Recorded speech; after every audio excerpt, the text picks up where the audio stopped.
Well, the Supreme Court has had the world in a tizzy, so to speak. India Inc. and lawyers have been in a state of shock since May 2nd, when the Supreme Court rejected the 4 years ago acquisition of Bhushan Power and Steel by JSW Steel and ordered the liquidation of Bhushan Power. The court has severely pulled up all parties for flouting the bankruptcy rules. It says the resolution professional didn't adhere to the mandatory timelines, did not provide mandatory evidence of the eligibility of the bidders, especially JSW. It has pulled up the bankers, or what you call the committee of creditors, for quietly accepting the delayed payment of the upfront money by the winning bidder, that's JSW Steel. The court has also pulled up JSW Steel for revising the resolution plan with an addendum after it was approved, and for delaying the implementation, what it calls inordinately, by 2 years. The government, on its part, is currently worried that the reversing of an acquisition of a sick plant 4 years after it has been revived very successfully by the acquirer can scare away India Inc. from applying in the future for reviving bankruptcy cases. Primarily, it seems a pity that a company whose output has been doubled since its acquisition is again being sent for liquidation. That seems to have taken the entire India Inc. and the legal community and the government by a state of shock.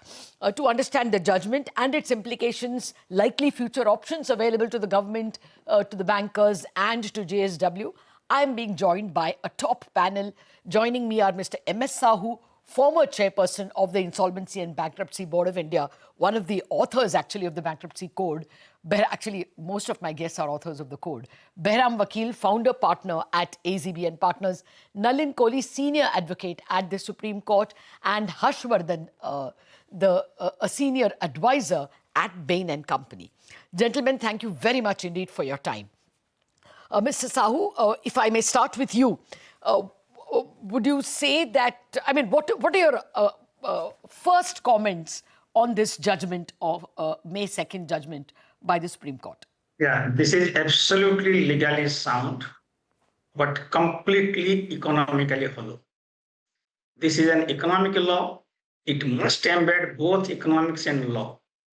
But it has been a very fact-intensive, detailed, marked with legal precision, exposes a series of irregularities and lapses, and some of them deliberate, some collusive, and in fact, some of them that occurred after the appeal was filed. It has identified a set of people who have been responsible for this, but refrained from issuing any directions, remedial, preventive, penal action against any of them. But it has effectively penalized the company and the broader economy. Okay, actually, I think that's very nicely summarized, perhaps the point of view which the government is coming with. But let me take it clause by clause. We are first, of course, interested in JSW itself because, they have, even if they have not put in their money, they have put in their time. They have put in money also, 19,700 crores, which will perhaps be returned by the bankers, but you won't get the interest on it. You still lose 3 years of interest on that money. So commercially, that's also questionable. Well, Bahram, Vakil, on that point, the winning bidder, JSW, delayed because the ED attached the assets. So do you think that the court is amiss for not looking at that point? If the ED is attached, how will they implement? Yeah, thanks, Latha. I think that that's a very fair point, that there was some amount of justification in the delay. But I think, Dr. Sahoo has been very generous. I have to be careful in my comments for the court. But I'm not sure that they, it just the balance of the 3 biggest violations that they found, the remedies are not in balance. They are commercially, almost I can use the word absurd. So if I quickly run through the 3 biggest grievances they had, 29A, I think that they could easily have sorted that out by having whoever they wanted to, whether it's the COC, whether it's the RP, whoever, do a further diligence, give a certificate if they were not happy with what was already done. Delay, I mean, again, there are to a fiscal problem, there's a fiscal remedy. You don't have this completely unpractical remedy, of unraveling, as you said, an acquisition 4 years down the road.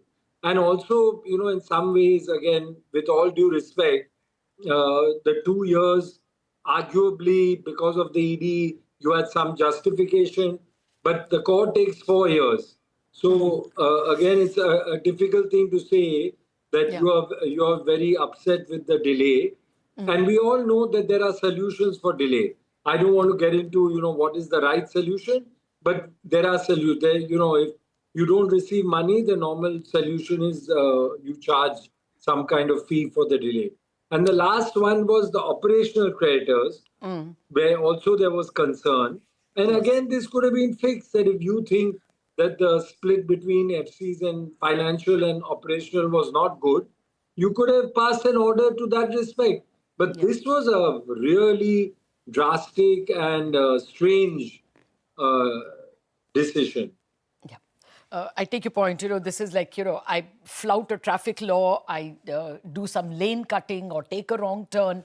The result cannot be death sentence or, taking away my right to drive for life or something like that, which would tantamount to taking away my livelihood. It looks like the punishment is not entirely commensurate with the crime committed. But Harshvardhan, you're kind of an outsider because you're not in the legal community.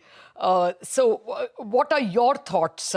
Is there any of all the faults pointed out by the court, is anything very sanguine, very serious?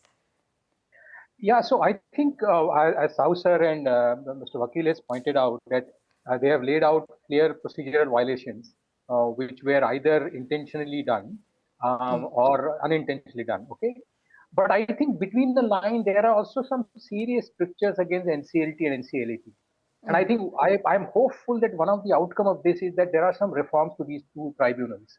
I mean, we've been arguing that, they need to have higher capacity, greater capability. They deal with complicated commercial issues. So I think that I noted that also, while, it's not sort of direct, but clearly the Supreme Court has come down very heavily on some of the decisions that the appellate tribunal made, and even LCLT made. So I think that's one thing you have to really glean from the order. And so I think as an implication, as you mentioned, this would make future participants in the insolvency process very cautious. Because the remedy just, it's just not excessive in my opinion, but also in many ways impractical. I mean, you have a 25,000 crore revenue asset which is profitable that you are going to put into liquidation. Makes very little sense, to be honest, commercially. Yes. No, for all you know, it will be bought over by somebody at perhaps double the price. But that's not the point. The point is whether, you have scared away India Inc. and therefore destroyed bankruptcy code in future cases. Nalin Kohli, what would your observations be? One of the big things is delay, which the court has, written a lot about. Who has the right to extend the effective date? And when? Is that, what does the law say and what actually happened? Is there a breach there? Lathaji, let me give an alternative point of view. First, let's look at the background. The IBC, when it came in, and Mr. Sahoo has been part of that as the architect of that process, when the IBC came in, it recognized that there was a problem with the promoters and there was a problem with keeping the management in the hands of the debtors. So in effect, the IBC reverses the control into the hands of the creditors, in this case, primarily the financial institutions, which becomes the COC or the Committee of Creditors. Second, the IBC was seen to be a resolution process for recovery, not for destruction of assets. The whole idea of the IBC is that the company must be resolved finally to operationalize it as a going concern through the process, and then its resolution through a successful resolution applicant at the end of the process to keep it alive. Liquidation is putting it on the death block. which is per se not the intent of the IBC. It is finally the outcome if the resolution fails. So, I mean, these are critical, fundamental points to bear in mind. Okay. Let's move Mr. to the Kohli, next thing. 1 minute, sir. Sir, 1 minute. Want to ask you, what is the court's role normally? Is the court only to say legal, illegal, or does it have, is it incumbent on the court to take a holistic view of public interest? So, How should the court approach it? You will have to give me the indulgence for another 2 minutes. Sure, by all It means. must lay down the lay of the land, and I will certainly answer what you're saying. So I made my first point, shift Yes. the control of the management Yes. from the promoters or the debtors to the creditors. The Yes. second point being resolution or its resurrection is the idea, not its death, which is what Yes. liquidation in a sense would qualify to be. The third point is to plug the loophole. There was the ordinance route which introduced 29A. And section 29A of the IBC in effect made sure that a promoter cannot continue to come and take over the company in the resolution process, which means it recognizes the promoter is the problem. You have now prevented him or her from coming back and taking the company over through a haircut. So this is the broad principle. Got it. Fourth is the legal argument, is that what is the scope of an appeal? Because ultimately now we need to look at the Supreme Court judgment in terms of what was before it. So here you have a case, as I see as a lawyer practicing in the court, that the promoter's appeal has got through. The ED, which was responsible for the delay in the process, gave up its appeal in December 2024. So, I mean, I really ask myself that the impediment to the entire process for a long time was the attachment of the assets. Absolutely. The provisional attachments stayed by the court, but nevertheless under the threat of an attachment pending, which was why the ED was the worry, and they withdraw in December. So, I mean, in a way, if I look at it from Jindal's point of view, they've given 19,000, some 400-500 crores. Yes. The banks have taken the money. The company, as is reported publicly, has doubled its, and you said it also, from I think 2.5 million tons To 5 million tons. The number of employees seem to have gone some 2.5 times, from 8,000-9,000 Yes. to some 20-odd thousand, which means this is not just a healthy, but it's a growing asset. Yes. Now, at the end of it, I have to ask myself that what have we achieved? Have we undone the code? Number one, are we sending a message that irrespective of what the code and the process of the code does, finally, this process can be turned off, or that entire process can be brought to naught after 7 years? And let's not forget, Bhushan Steel is one of the 12 dirty dozen, which the RBI identified among many others. And basically, it was the first of its kind in the dirty dozen. For these companies, it was very, very new. IBC was young. The process couldn't understand the scale of what had to be done. Here you are talking of thousands of crores. Yes. And therefore, handling it had to be time consuming. Now, finally, the role of the courts. Now, this is critical because this will bring up the point, what are the next steps? Now, I really can't speak for what the government would decide, or the affected party being Jindal, who have invested the money in that sense and are now left with a situation where the asset is threatened under a liquidation process, or the banks. The government is as the upholder what the economic activity should be. The banks as the people who have received that money, which is ultimately public fund. And then a question will arise that ultimately whose appeal has succeeded? Yeah. The appeal of the ex-promoter, whom the entire process is geared up at. 1 minute. Mr. Kohli, I should hold you on that. Actually, even the ex-promoter has not succeeded. He has only succeeded in thwarting the acquirer from acquiring, but he cannot acquire in any case. So I won't say he has succeeded, but clearly everybody has lost. In the process, the economy has lost. And actually, the court is a little upset that people are presenting them with a fait accompli, to be fair to them. You're so convincing in your arguments as to the early teething troubles of the bankruptcy process. I'm surprised the court was not convinced by what you said. At least I am. But I have to take a commercial break, sir. I'm coming back and going to ask my experts, what are the options going forward? We have what we have, but now we have to try and do the best for the economy. Those questions after the break.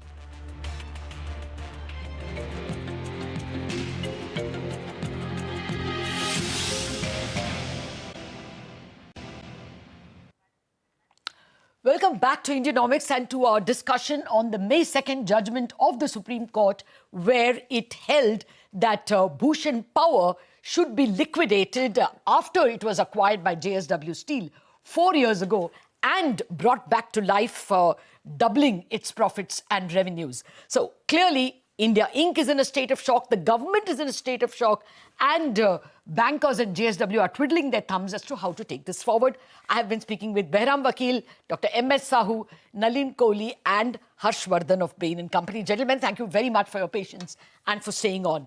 Well, Dr. Sahoo, what are the options going forward?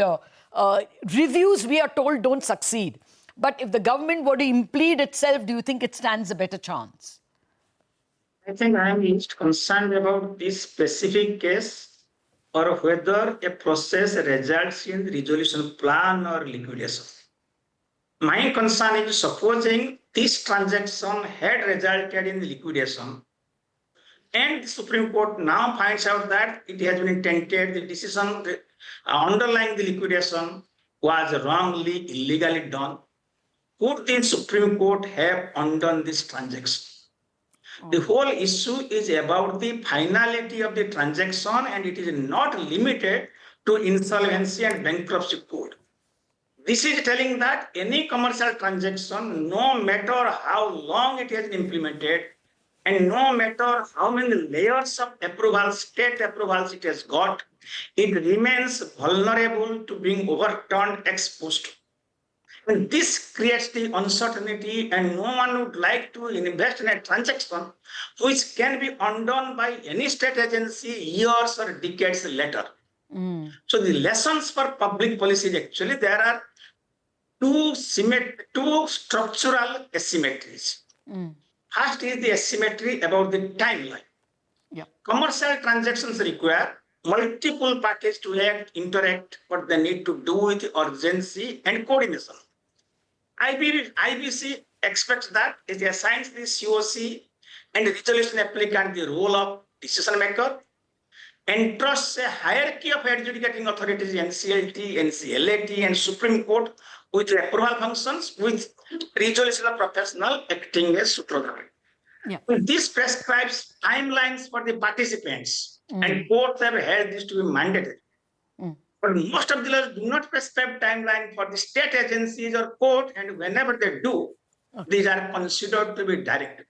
Yes. If the market people are required to act swiftly, on time, and bear all the consequences of the decision, penalized for the delay, why can't state agencies be subject to same time discipline? Three cheers for that. In this matter, the market participants, under the oversight of NCLT and resolution professional, completed the transaction in 18 months, submitted the resolution plan to NCLT. Yes. Thereafter, NCLT, LAT, and Supreme Court have taken 6 years. Yes. So market gets 18 months and it will penalize for every mistake.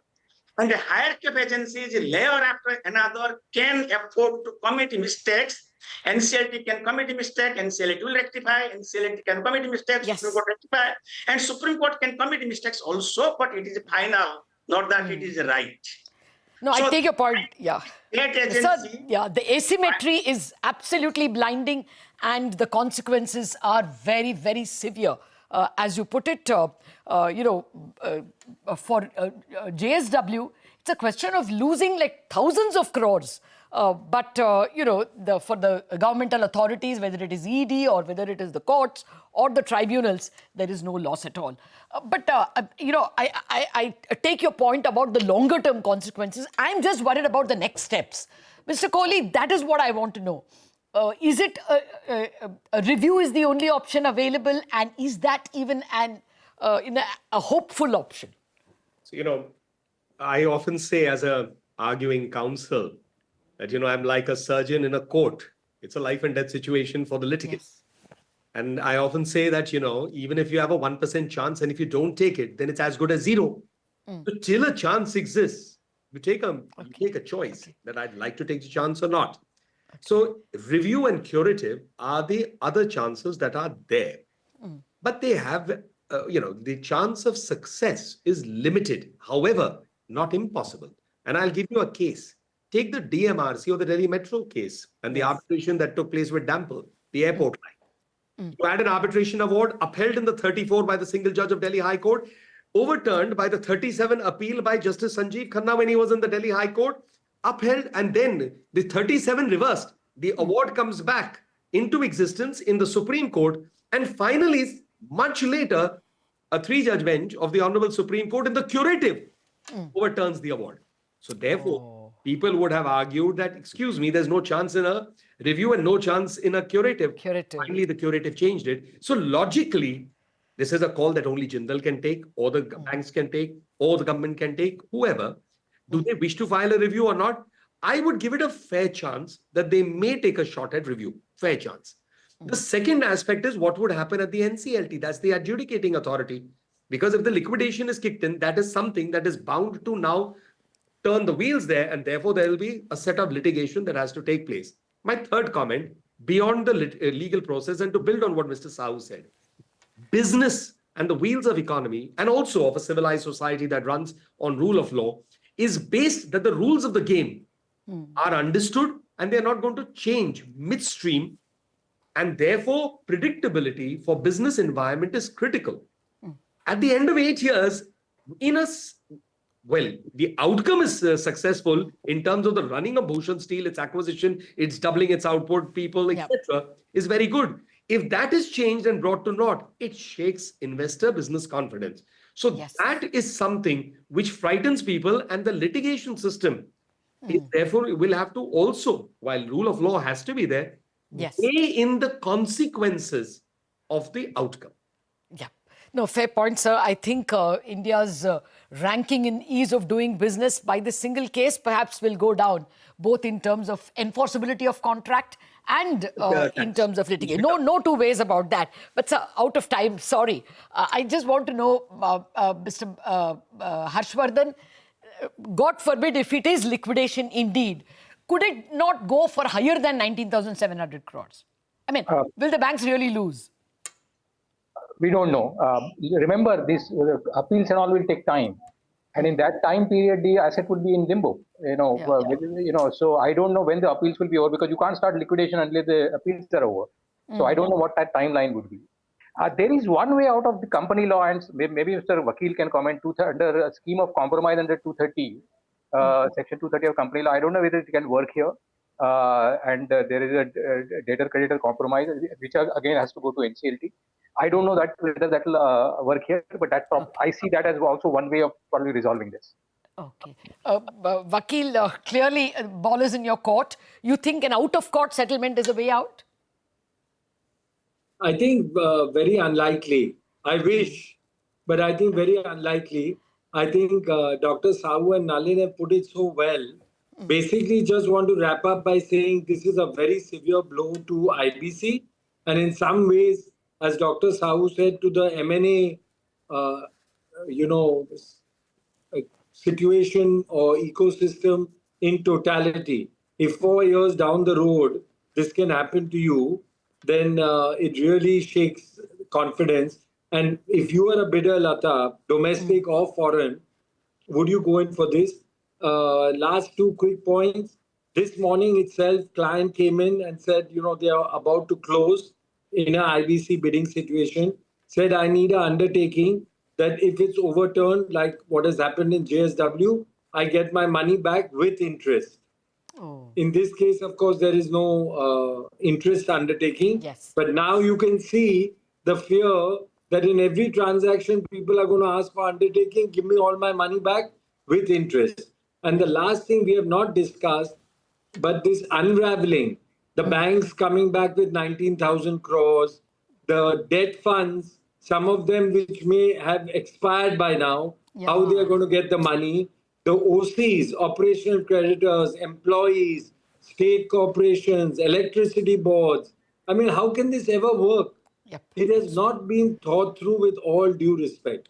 Okay. Fair points, gentlemen. I won't even try to summarize because you guys, you have been so evocative and vocal and convincing in your arguments. Yes, the Supreme Court has to ensure that the law is not disobeyed and taken liberties with, impunity. Yes, but at what cost? The court has to take a public interest view, and let's hope that the options that are on the table in terms of review and curative petition are able to salvage the situation. That's it on this edition of Indianomics. Thanks much for watching.